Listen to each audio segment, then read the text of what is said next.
जब संपूर्ण वैभव होते हुए भी प्रभु श्री राम का मन व्याकुल था, तब गुरु वशिष्ठ के ज्ञान ने उन्हें विषाद से बाहर निकाला।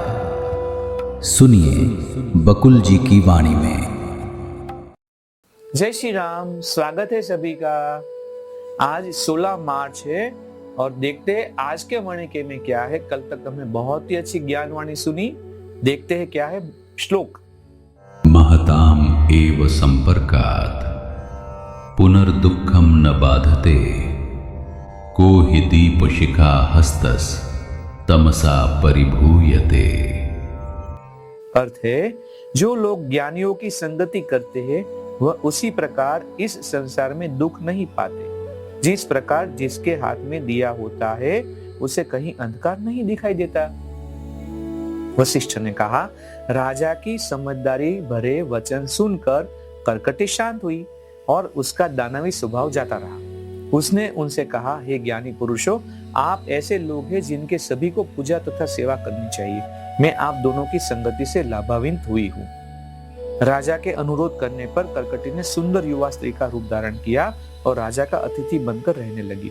हर रात को वह दानवी रूप धारण कर लेती और उन अपराधियों और पापियों का भक्षण करती जिन्हें राजा उसके पास भेजता। दिन भर वह लुभावनी सलोनी बनी रहती। हे राम, मैंने तुम्हें यह कहानी इसलिए सुनाई कि मुझे कर्कटी के प्रश्न और राजा के उत्तर स्मरण थे।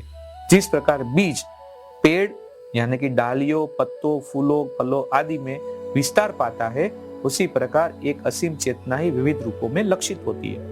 हे राम, मेरी इन बातों से तुम्हें ज्ञान प्राप्त होगा, इसमें मुझे कुछ भी संदेह नहीं। यह जान लो कि ब्रह्मांड की उत्पत्ति ब्रह्म से होती है और यह ब्रह्म अकेला है। धर्म ग्रंथों में शब्दों का प्रयोग ज्ञान प्रदान करने के लिए उद्देश्य से होता है।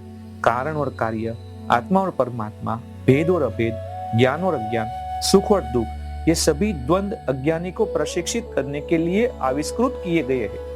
ये अपने में सत्य नहीं।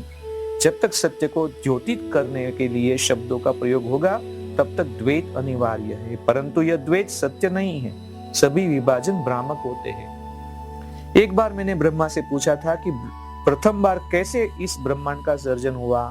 उन्होंने निम्नलिखित उत्तर दिया। देखो अब नई बात आ रही है, बहुत ही सुंदर बात होने वाली है। ब्रह्मा ने कहा, मेरे पुत्र, एक मन ही है जो इन सभी रूपों में दिखाई पड़ता है। पिछले कल्प के अंत में ब्रह्मांडीय रात्रि थी। रात के बीतने पर जैसे मैं उठा, मैंने सुबह की प्रार्थना की, चारों ओर देखा और ब्रह्मांड का सर्जन करने की इच्छा हुई। मुझे अनंत शून्य दिखाई दे रहा था जो न तो प्रकाशमयी था और न ही प्रकाश विहीनी। मैंने हृदय में सूक्ष्म स्वप्न चित्र देखे। मैंने अपने मन से अपने में अनेक ब्रह्मांड देखे।